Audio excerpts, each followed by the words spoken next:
Craptacular Review, Week 9. Yeah. What a fun week this has been. Has it? Well, outside of the movie, I've had fun. Okay. It was Category 3 week. We watched Men Behind the Sun, but we'll get to that later. First, off-topic stuff.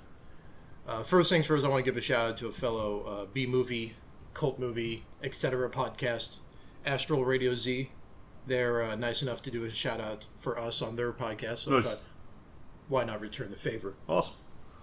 Second of all, well, what do you have on your bullet point list? Not really. I haven't done much this week at all. I watched Spring Breakers. I think was the only thing. How was that? It was good.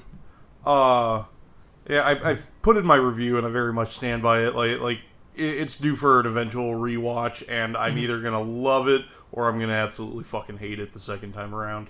On the bright side, though, a lot of cute, now grown-up Disney Channel stars. Yes. I don't know their. I think Selena Gomez is one of them. It's her and Vanessa Hudgens. Okay, I recognize those two names. Yeah. I don't know who the other two are. I don't even remember what their names are. They're also cute. Yeah. But I don't. I think one of them is actually the director's wife. Really? One of the hot chicks is the director's wife. Huh. Basically just got the Jan Silent Bob Strike Back syndrome going on. Oh, okay. I got momentarily distracted because a cat's tail got stuck on some tape and didn't know what the fuck to do about it. There. Now it's not a problem. Stop staring at it. Anyway, moving on to other things. I'll bring the pain on off-topic stuff. Okay. I'm sure I'm going to talk a lot more about this in the coming weeks. So let's begin now. Batman vs. Superman. Yep. Which I like that it's Batman vs. Superman, Dawn of Justice. So two icons of justice fighting each other, the beginning of justice. Yeah. Makes sense. Makes all the sense in the world. Oh, yeah. There's a lot of things coming out about the movie. First and foremost, I think the first thing I heard this week was that the MPAA has given an R rating to an extended cut of the movie. Okay. Which I'm almost kind of thinking, did they just do this because of Deadpool? Yeah, that's first thing I would think. I thought Deadpool did well, so let's just quick record Ben Affleck saying "fuck" and put it in the movie, so we get an R rating or something. I don't know what the purpose of this is. They're saying it's for like an extended cut that they'll do on Blu-ray and what have you. Yeah. Why not just do an unrated cut? Yeah, that would have made much more sense. That's what everyone does. Yeah. Your recently bought Blu-ray copy of Furious 7 being a prime example of that. That wasn't recently bought. That was like 3 months ago. It just hasn't been opened yet. Like I said, it was Black Friday. Why do you hate life? Why aren't you popping open Furious 7? I watched it already. And getting Furious times 7. Mad Max Furious 7 Road. Anyway, on to some other points about the movie. Yeah. With Batman vs. Superman, there are reports coming out with the combination of the production budget and the marketing budget. They're looking at about $400 million. Goddamn. It's fucking insane. Yeah. If this movie doesn't succeed, this is going to be a watershed moment. Really, Hollywood should have already had fucking watershed moments. Because, do you remember the movie that came out a few years ago called 47 Ronin with Keanu Reeves? Yeah. You know how much that movie cost? I have no idea. $200 million. Yeah. That's a good... You can't see a very perplexed look on his face.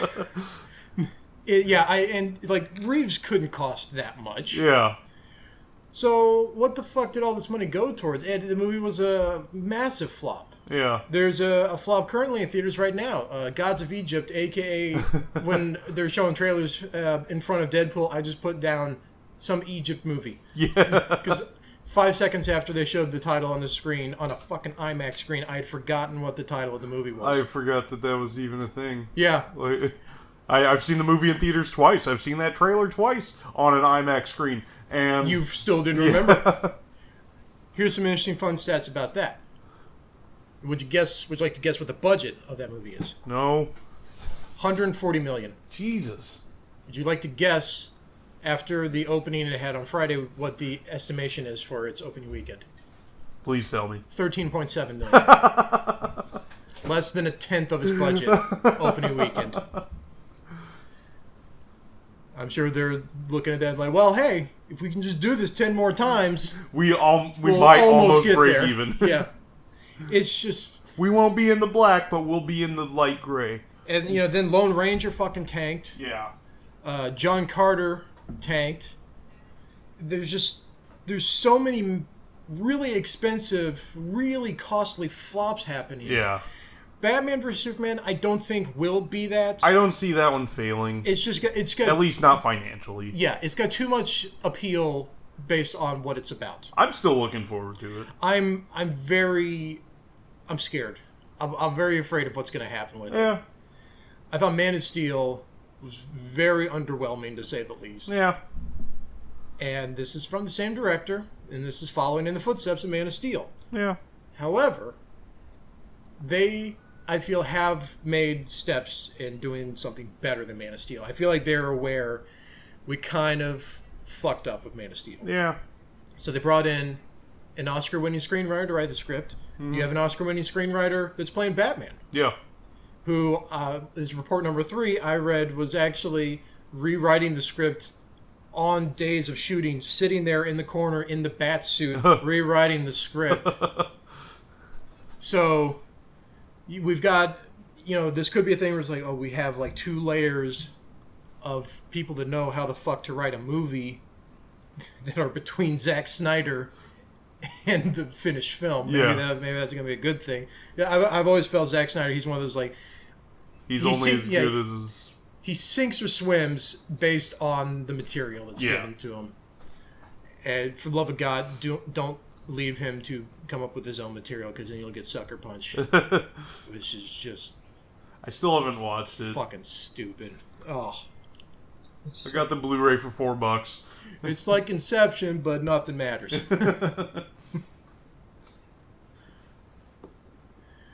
Welcome to Inception, where the dreams are all made up and they don't matter. Yeah. Whose dream is it anyway? Yes. That would actually be a very fitting alternate title for Inception. Yeah. I think that's pretty...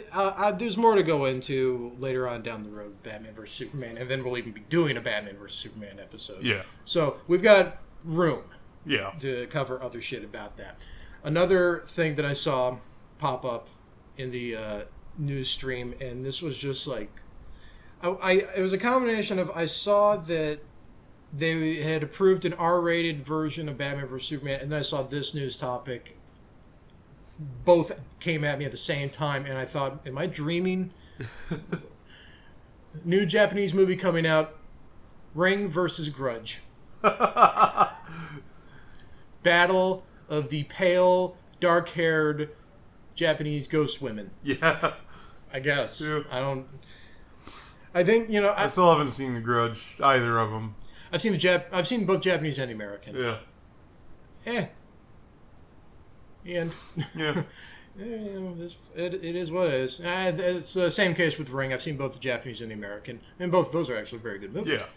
And then I also saw the sequel of the Japanese. Well, no, I saw the sequel of both the Japanese and the American. Mm-hmm. Japanese sequel was all right. Huh. American sequel, fucking horrible.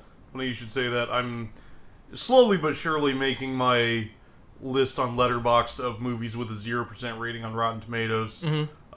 Ring 2, the Japanese one, is on that list. Really? Yeah. And it's the sequel to the 1998 one? Correct. Because I know they did, a couple of years ago, they did a new, I guess kind of like a reboot called Sadako. Yeah, it's not that one. Okay, that was 3D. Yep, it's... I know that series has gotten some bad reviews. Yeah. Really? The Ring sequel? 2... I don't agree with that at all. It was not horrible. It wasn't great, but it wasn't horrible in the least bit. But yeah, I was gonna say, like, I don't think they give a fuck about quality. Yeah. Because from what I've heard, the Sadako series is fucking trash. I mean, the IMDb reviews are terrible for it. Yeah. So there's supposed to be a new American Ring movie coming out. They're called Rings. Starring, I guess, some blue hedgehog. Played by Vin Diesel. but no, from what I heard, it's supposed to star the kid from the original American Ring, Aiden or whatever his name was in that. I'm all. I mean, that's about the enthusiasm I have toward it. I just thought that was interesting. It's like, we see him all grown up, and after having done what I assume is nothing in the last 15 years. So yeah, I've already flipped into mode. Yeah. Speaking of, am I dreaming? I watched the first 12 minutes of the first episode of Fuller House. Full House 2, Full House United. Full House down. Yeah. I think that was better. That was better. This is the second time now where Netflix has resurrected a series, and I started watching it, and I think, what? The first one being the fourth season of Arrested Development, where there were just enough things so that it was Arrested Development, but it wasn't right. It wasn't, doing the let's follow just this one person for the whole episode, and we might have some jokes in here. Yeah. It was just like, is this, what, is this like fan fiction that they got the entire cast to do, or what? And that's kind of how Fuller House feels. Like in the first 6 minutes of the first 12 minutes, so 50% of the first 12 minutes is just people walking in and the crowd going, woo! And it doesn't really feel like there's a real crowd there. It feels like it's canned. Yeah. And I don't know, man. It felt really weird. Like I didn't catch an explanation as to why Uncle Jesse and his wife. Jesse was John Stamos' correct character. Yep. Okay. I didn't catch an explanation as to why John Stamos and his wife were still living in the attic. Yeah. Despite the fact that they set up that Danny Saget, Danny, and Uncle Jesse's wife, whose name Becky. Is it Becky? Yeah. They pointed out that Danny and Becky are about ready to start hosting like a morning talk show like Regis and Kelly or something. Yeah. So it's like you're making money. You're successful. Get your own fucking place. Did you raise twins in the attic this whole time? 4 people living in an attic. And none of them are named Anne Frank.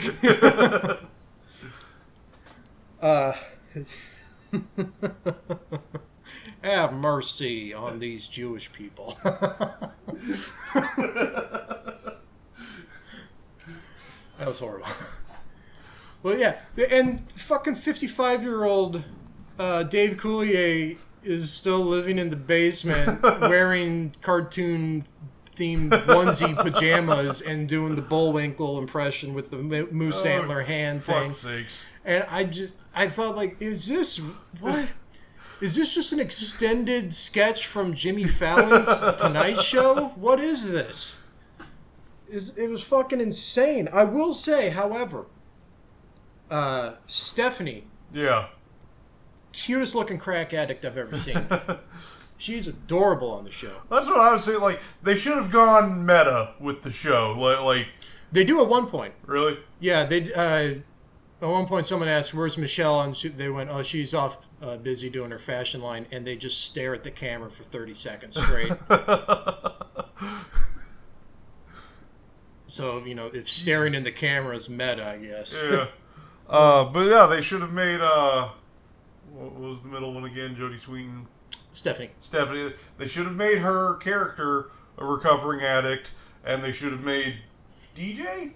Yes. Like a born-again evangelical Christian. You fucking cat. Fucking walk away. And make her like a hardcore evangelical Christian, and then like, fun. Who's dating Kirk Cameron or something. Yeah. That actually would have been clever right there. Like, yeah, make her Barty and Christian, have her married to Kirk Cameron. And like, oh my God. Meta worlds are crossing over with each other, starring John Edwards. And we're into 3 shows. Yeah. The one joke that I remember thinking, like, oh, yeah, all right, was Stephanie is now successful, like, DJ, and she goes by the name DJ Tanner. And was like, the actual DJ says, why didn't you just go by DJ Stephanie? And she goes, there's already a DJ Stephanie. There's already a DJ Tanner. I was like, oh, yeah, okay. Yeah. That's it. For 12 minutes. I lasted maybe 2 minutes or so after I heard Carly Rae Jepsen's cover of the original theme. That's the new theme. Oh. It wasn't horrible. Yeah. I don't understand why she's not a one-hit wonder. I don't... Call she's me not? No, she's still around.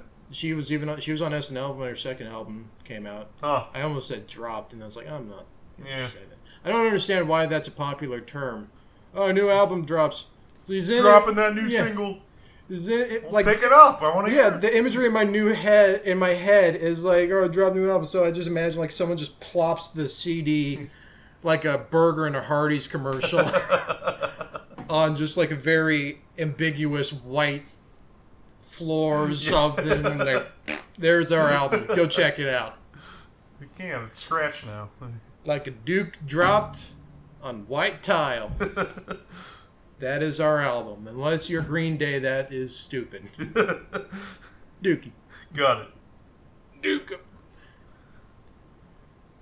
So, one other thing I'll hit for off-topic stuff. Just before I came over here, I watched the 4th episode of The People vs. O.J. Simpson, the American Crime Story show. Yeah. It is getting so much better. Really? I really did not like it at first. It felt like just a 10-episode series of some cheap cash-in, made-for-TV movie of the week bullshit. Because I've seen the Fox TV made-for-TV movie of the week that they made just before the trial started. Yeah. And I didn't really, quality-wise, at first I wasn't seeing much of a difference. This episode, like, now it's genuinely good. And now I'm genuinely looking forward to later episodes. Okay, I know it's Ron Goldman was the victim. I'm trying to remember what his father's name is. I'm just going to go with Goldman Sr. Okay. I want to say Mark Goldman. No, I'm thinking Mark Furman, the detective that was in the trial. That's not right. Goldman Sr. Yeah. The person that they had come in to play him looks fucking identical. It's kind of creepy because like a lot of the people on the show are just kind of like, I'm having a hard time seeing the person here. I'm just seeing dress up. Like kind of like that's always a stickler for me in movies. Like Foxcatcher with Steve Carell playing the eccentric millionaire that's funding a hopeful Olympic wrestling team. He's just got so much makeup on. I'm just like, I can't look at you as a real person. Yeah. You're so fake looking. And I was getting that a lot when this show first started, especially from Travolta. And not so much from, I think it's Courtney B. Vance, I think is the name of the actor playing Johnny Cochran. He was actually doing pretty well right out the gate. Yeah. But yeah, Travolta just wasn't really gelling. And I didn't think Cuba Gooding Jr. was a great choice for OJ. His voice is his voice is too soft for OJ. But now it's getting to the point now where I'm looking at it not so much as, well, how does he stack compared to the real OJ? It's just he is his own character now. Yeah. And I think Travolta's getting more comfortable in the role. Okay. Everything's just working better. At this point, I think at the very end of the episode, the trial is just about to start. They're about ready to give their opening statements. They just did jury summons. And this is a 10-episode series, so 40% of the way through, trial starts. Yeah. That takes a while. But I'm looking forward to it from here on out. Yeah. What I'm not looking forward to is I'm done with my off-topic, so now we're on to what we're supposed to be talking about. Okay, so. Sarah, do you have any off-topic stuff we can... Fuck. I'm going to go ahead and say right now, I'm willing to bet I had an easier time with this movie than you. because I got really drunk before. I watched it last night. Yeah. And spoiler alert, not for the movie, but for reality, I guess. Immediately after we record this podcast, we're going to try something new that I'm just calling Let's Watch. I don't know if that's actually a real thing or if I'm just stealing the term that OSW Review, the video podcast, made up for their thing. Okay. But I would assume. I mean, it's... Yeah, let's play, let's watch. Yeah, it makes sense. So, but I couldn't find anything when I did searches for this. So I don't know if it's a real thing. Maybe we're being pioneers. Well, not really pioneers because I stole it pretty much verbatim from OSW Review. We're just not watching wrestling pay-per-views. Yeah. That's the only difference. But, yeah, we're going to do that after we record this. And the original concept was we were going to do this while playing... you can call it the Centurion Challenge, which is a shot of beer every minute for 100 minutes. But we were going to do Power Hour, which was just do it for an hour. So it was essentially going to be we were each going to drink 5 beers over the course of an hour. Correct. And I thought, you know what, let's try a trial run on this. Yeah. So I did that last night on my own while watching the comedy masterpiece MacGruber. And I didn't have... Well, I had that much beer... But it was way too high of a potency to be doing that with, and it was also just too good of beer to waste on that. Yeah. So I just made mixed drinks. Yeah. Of just rum, water, and just squirted some Mio shit in there, because fuck it. Yeah. And, yeah. No, that's a big no. Big fucking no on that. It would have been a train wreck. Yeah. But on the bright side, I got nice and liquored up before I watched this movie. And I can only imagine what it was like for you. So let's talk about the movie. Nah. There's not a lot of plot to talk about. Yeah. There's not even a lot of characters to talk about. They don't even give a fuck about establishing characters in this movie. There's like the wackadoo in charge of the prison camp. Yeah. General so-and-so. Yeah. And then there were like the... There we go. We got 22 minutes in before I made a racist comment. All right. But yeah, there was him, a couple other high-ranking officers or whatever, who were just there throughout the movie. They don't really serve any sort of. You could have replaced them with literally anyone else, and the movie would have been the same. Mm-hmm. And then you got like the squadron of child soldiers or whatever. Yeah, that they're kind of training whatever. and shit. Yeah. Yeah, the movie's kind of what I thought it was going to be. Yeah. Where it's just here's a scene, and here's another scene. Yeah. They don't necessarily need to connect. On the, I'll say bright side, it took a bit longer than I thought it was going to get into the really nasty stuff. Yeah, I'll agree with that. Because like I noticed at one point I was watching the movie like, okay, it's an hour and 40 minutes. Okay, how far are we into it? 20 minutes. Okay, we're 20 minutes into it, so we're a quarter of the way through. Nothing really bad has happened. So if we can just repeat that 3 more times, and we're like, that's how much I was dreading the inevitable. And then we get to the inevitable. I'll say to a certain extent, it wasn't as bad as I thought it was going to be. There were pretty much 2 things that made me really uncomfortable to watch. The scene with the child autopsy, I'm imagining. Yep. That was the definite one for me. Yeah. And was it the cat? It was the cat. Now, if it makes you feel any better, that wasn't real. Yeah, I did see that after I watched the movie. So yeah. Fortunately, I saw that as I was watching the movie. Yeah. I think it might have helped the fact that we watched the dubbed version, so it was a little bit harder to take seriously. Yeah. With the shitty Godzilla-style dubbing. Yeah. It was not a quality dub in the least bit. No, it was not. At first I thought maybe the sound is just out of sync, but the was. sound effects seemed like they were actually... In spots, I would notice like footsteps and like when they would salute and drop their hands all in unison, like that sound would be out of sync with what I'm seeing. So like, and I noticed it varied. So I don't know. Maybe it just had shitty sound mix. Maybe like it genuinely was in sync. It was just all fucking horrible. Yeah. Because I know there were times it wasn't consistently out of sync. Yeah. It was not a very well done dub. Yeah. Period. I guess it should be pointed out. I didn't know this going into it, but in one way, this was a good movie to pick because this is the first movie that was ever rated a Category 3. I did see that.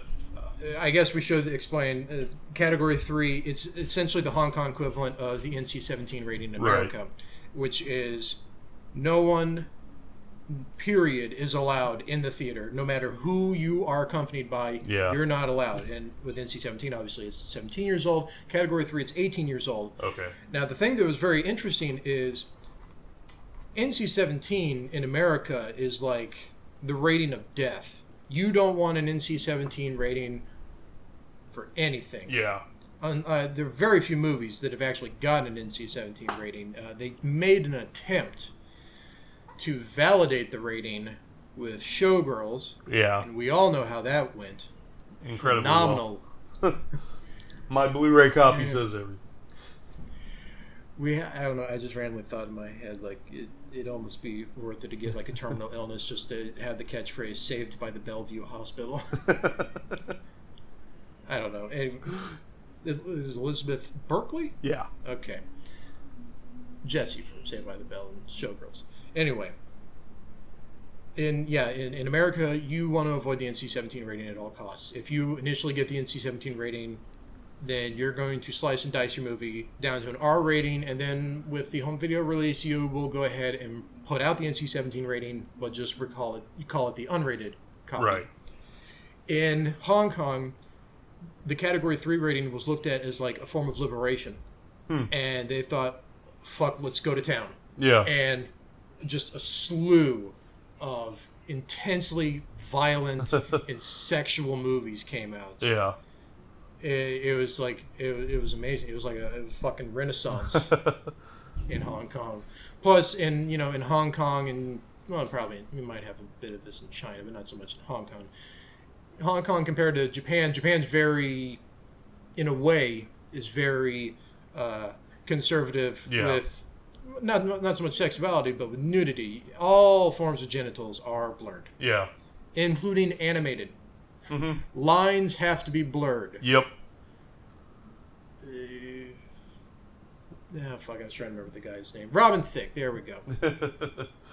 I couldn't think of the guy's name for the longest time. Now, there's a one-hit wonder. In case everyone was wondering why was there such a long strand of silences, because we know think good. Yeah. But yes, blurred lines, animated genitals. Which I believe is the follow-up album.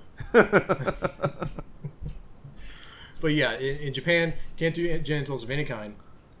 Hong Kong, that's not the case. That's fine. So there really is nothing off limits. Yeah. Which we get examples of them in Behind the Sun. There is a scene in the movie where they kind of coax a kid into like a more experimentation room. Yeah. And they strip him down, and that was that might be tied for the most awkward part of the movie in the scene. Yeah. Is that they didn't shy away from that. It was Yeah. like, I don't. And then they cut to, no pun intended, an honest to God autopsy of a real child. Yeah. And that is it was really, really fucking unpleasant. Yeah. The other scene, the cat scene, They you would go and take over on that. yeah, one. they have just like a room, a sealed room full of Kids is it from a plague Rose. rats? I'm sorry, I just heard seal and I thought Kiss from a Rose. I'm sorry. I don't know. I think they're just feral rats. Yeah, I mean, because they talked about weaponizing the bubonic plague in fleas in the movie, which is something That's right. Japan actually experimented on in World War II. Like all this is based on stuff that, Documents, yeah, which were very, very hard to get a hold of because Yeah. a lot of the times they just fucking. We even see at the end of the movie they just fucking torch the Yeah. documents. They don't want any record of this shit. yeah, I think the majority of these documents came from Japanese soldiers who offered them up in exchange for immunity for war crimes.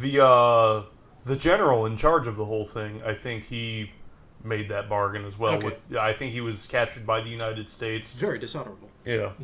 I want to say it was like 10 years or so after World War II. He was captured and, offered up this stuff in exchange for amnesty or whatever. But yeah, trying to weaponize the Black Plague, essentially. And they have a room full of rats, and they just toss a cat in there to see if... for the fuck of it, I guess. Yeah, to see if the rats will be enough to overpower this cat. Which, if you're not an idiot, you know already the answer is going to be yes. Yeah. And they did. But fortunately, that was faked. They just put, I think that it was... honey. Yeah, honey that was dyed red on the cat so that it looked like blood, and then also the rats were just licking the honey off the cat. Yeah. And yeah, you can tell there's there's no wounds on the cat. The cat never stops moving. It was still an uncomfortable scene, but it wasn't as bad as it could have been knowing that it's fake. Of course, then later on, they just set the whole fucking thing of rats on fire. Yeah. That's real. So you have animal deaths, autopsy scenes. There's also a scene where a bird is killed. Yeah. Gassed to death. I feel it took a while for it to get to that point where... Even, like, when they first started showing some of the torture scenes, I think it was, like, fake enough looking and stuff, like the frozen arms. Yeah. That I think was, it was fake enough looking that I wasn't really sucked into it, but then, as the movie went on, the line between what's real and what is staged. There was one scene where I don't think any aspect of this was real. I think this was mostly special effects. They might have used some people that were amputees, though. Yeah. Where they were doing bomb field tests with people crucified out on the field. That was the first moment where I was like, okay, now we're getting into the bad stuff. Yeah. And I don't think there was any authenticity in any of that. Yeah. With the frozen arm thing, the torture scene, I did read that there was corpse arms used, but I don't really know where it would have been used. Yeah. In that scene? Yeah. Oh. There's a scene at the end of it where they freeze this woman's arms out in the cold, by just continuously pouring ice water over them. Yeah. That might have been where it happened, because there's a scene where they knock the ice sickles off the arm. Yeah, that would make sense. But then there's a scene where they immediately bring her back inside and dip her arms in like boiling water to like kind of flash. They just kind of fuck them up with the differences in the temperature, and then they just strip the skin right off the bones. That was fake as fuck looking. Yeah. Thankfully. I remember at Family Video, which there might be a decent amount of people that aren't familiar with it. It's pretty much the only existing video rental chain now. Yeah, brick and mortar. Yeah. The BM. The old BM. When the first store that opened around here opened, I remember they didn't have this movie, but they had the first pseudo-sequel of it available to rent. Laboratory of the Devil? Yes. And I remember the cover was just like skeleton arms with like shredded clothes hanging on the barbed wire around the fencing of the camp. And it definitely had a must be 18 to rent on it. Thank God that did. Yeah. I looking back on it, it's like, how the fuck did they say, yeah, go ahead and put that on the shelves? Yeah. There was that, and there was also Make Them Die Slowly, or as it's also known, Cannibal Ferox. Yeah. I don't know if that's how you pronounce the title. Ferox. Ferox? Okay. Cannibal Xerox. Yeah.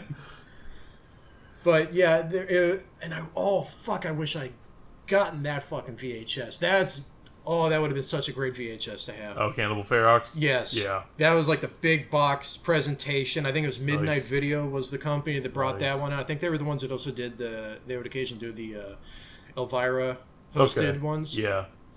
Oh, that one was great. No, wait, that was Thriller Video. They might have been subsidiaries, though. Okay. But I'm digressing. Please continue, too, because I don't like talking about this movie. Well, on the bright side, for the most part, we've covered all the horrible stuff. There was one scene that I just wrote down as a note, intestinal poop. Yeah. They basically just put someone in like a pressure chamber. Yeah, I couldn't tell what it was, like a life-size microwave. I don't know. They just like very quickly gained 50 pounds. Yeah. Then laid on the floor and then pooped out their intestines, I guess. So basically, just bringing to life that one chapter from Chuck Palahniuk's novel Haunted. For those of you not familiar, make yourself familiar. Yeah. Yeah, I think that's. I will say this. This was not pleasant to watch, but I don't think it was as bad as I was dreading it was going to be. Same here, to a certain degree. It's very sectioned off scenes. Yeah. That are very unpleasant. Everything else I didn't take too terribly seriously. Yeah. It's not. I think I probably had a worse time of it with Cannibal Holocaust when I saw that. Okay.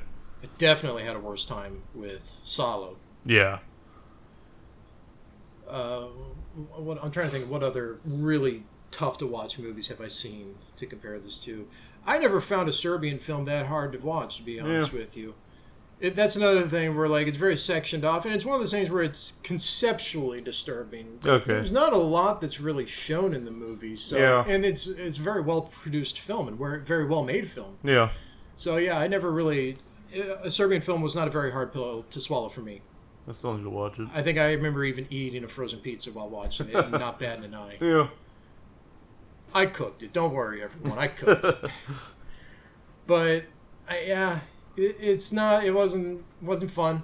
Yeah. And I'll definitely never watch it again. Yeah, I probably won't either. And I'm not going to delete it though. I'll agree with that. Yeah. And I really doubt I'll ever watch any of the sequels, remakes, whatever the fuck you want to call them. Yeah. I don't foresee that happening. For the number one reason would be I don't like when the real stuff intrudes in these films. Yeah. Real animal killings, real autopsy footage. That's the stuff that real big fish. Yes. That's when it gets too real. And it kind of reminds me of there's the age-old debate. Well, not age-old. The movie-old debate of why is it that you can do a lot of violence in a movie and get an R rating, but the moment you do some sexual stuff, it starts getting a higher rating. Yeah. I've always felt, I think the answer is pretty obvious. When someone gets decapitated in a movie, you know it's fake. Yeah.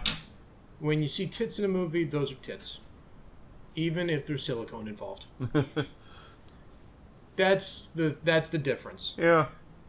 Even if there's a sex scene with nudity involved in a movie, chances are there's not actual sex being done in front of you. Right. That's not taking place. Although I've heard rumors about a scene with, I think it was David Carradine and Barbara Hershey in Scorsese movie Boxcar Bertha. Which is not a bad movie. But I need to delve into older Scorsese. Yeah, I'd recommend it. There's this one called Taxi Driver I'd recommend. What's that about? It's about a boxer. But anyway, I just wrote down some other things about this. There's one scene where the leader of the camp is demonstrating this porcelain bomb that they're making, and the way he's demonstrating it is just throwing porcelain bowls and dishes up into the rafters, and it's just shattering, showering everyone with pieces of porcelain. He's like, okay, who all got hit with that? Raise your hand. All right, you all got hit? Bombs. Yeah. Making bombs out of that. Slow clap. Yep. Really fucking slow clap. But there was when they were doing that, there was one shot they did where it was you get a shot of the entire crowd surrounding him, and you can see the wave of the slow clap going out from him, and that was a really cool looking shot. Yeah. I actually thought the shot where he's walking into the crowd and the crowd is parting as he's walking to the center, and then they close around him. I thought that was pretty. Is that the scene where he drinks the guy's pee? No, that was this was the beginning of the scene you just described. Okay. Where he throws the porcelain. He's walking into the crowd of people, and It's the scene where he throws the porcelain, not the scene where he desperately needed porcelain. Yeah. I guess let's debate, like, and this has been a debate over this movie, as has been with a lot of movies like this. Case in point, previously mentioned Cannibal Holocaust and Solo. What are its artistic merits? Yeah. What do you think? Do you think this has artistic merit? Do you think it doesn't? There's a bit there. There's not a lot. Mm-hmm. I think more than anything, this felt like an exploitation film where the what's happening on screen at the moment was more important than any sort of overarching story or, any sort of narrative device. I'll definitely agree with that. That was one of the things for me that I'm definitely going to say this is definitely more in the realm of exploitation than art house. Yeah. Because there's no fucking plot. Yeah. There's no plot. There's no attempt to develop characters. Yeah. Like at the beginning when we're introduced to like the child squadron and they're harassing some other kid and force feeding him rice cakes. I thought that was good. Like, okay, this is going to be the group and they're going to, And I thought there was some artistic merit in that scene. Like, I kind of took it like, okay, maybe this is kind of symbolism of one culture forcing their culture on another culture. Yeah. Culture. Because I felt like I hadn't said it enough. Culture Club. And Fox culture. News. Damn it! I was just gonna say that. I was ramping up Fox News correspondent and culture. I'm like, God, fuck. Anyway, yeah. I thought like, okay, I think that's some decent symbolism there. Yeah. But then there's nothing after that. I thought there was one scene. It was kind of towards the end of the movie that I thought I was actually kind of getting, like, maybe you want to call it a second wind with the movie, where there's a second scene where they're doing the people crucified on the bomb field test, and they start breaking free. Yeah. And so it fucking turns into a full-blown action scene. Yeah. They get, the Japanese soldiers get into their jeeps, get into their motorcycles with a little sidecar, and they just start chasing these them. guys down. Yeah, hunting them down. Yeah. And that was a pretty well done scene, actually. I thought so. I was kind of getting into it. But then everything just kind of petered out at the end. And, it just... At any given time, anything happening in a scene in this movie has little to no impact on any other scene in the movie. Most definitely, yeah. I think I can make a much stronger case for Cannibal Holocaust having artistic integrity in this movie because it's consistent in their attempts to have a message. Yeah. Solo, I can make a stronger case for having artistic integrity because of its presentation, I would say, the way it's handled. Okay. This, not so much. Yeah. I can't really get behind this one. So, I'm willing to let that be it. Yeah. On this. I don't really want to deal with this movie any more than I have to. Yeah. And I pretty early on, I started fucking regretting picking this movie for this week. I know there was... Oh, what was it? The Story of Ricky is another Category 3 movie. I've seen that. That's a lot of fun. And I regret not picking that. There's also The Untold Story, which is about a cannibal. I think it's about a cannibal that runs like a restaurant in Hong Kong. It actually has, I think the lead actor actually won an award in Hong Kong for the role. Nice. It's a relatively well-regarded movie, and I regret not picking that. There's also another one called The Ebola Syndrome that, on title alone, I regret not picking. And I fucked up. Yeah. Next week is... I can't remember if I put it down as Charles Band Week or Full Moon Week. Okay, Full Moon Week. Yeah, Full Moon Pictures, who are most well known for the Puppet Master series. Outside of that, a lot of shit. Yeah. Charles Band is the one that's responsible for Full Moon. We'll go into that more when we get to there. Yeah. If I remember, I have marked down subspecies for the movie. Right. I'm almost tempted to change it to Puppet Master. Okay. Which is maybe not a good move because I didn't bring a copy of Puppet Master, and I might not be over here until next week, so maybe just go with subspecies then. All right. But yeah, if nothing else, this should be more fun than this. Yeah. I remember this one time a small child kicked me in the crotch, and that was more fun than this. So, I think we'll leave it at that. Yeah. Kicking the dick remark. Thanks for stopping by. Alrighty, that is it. Thank you.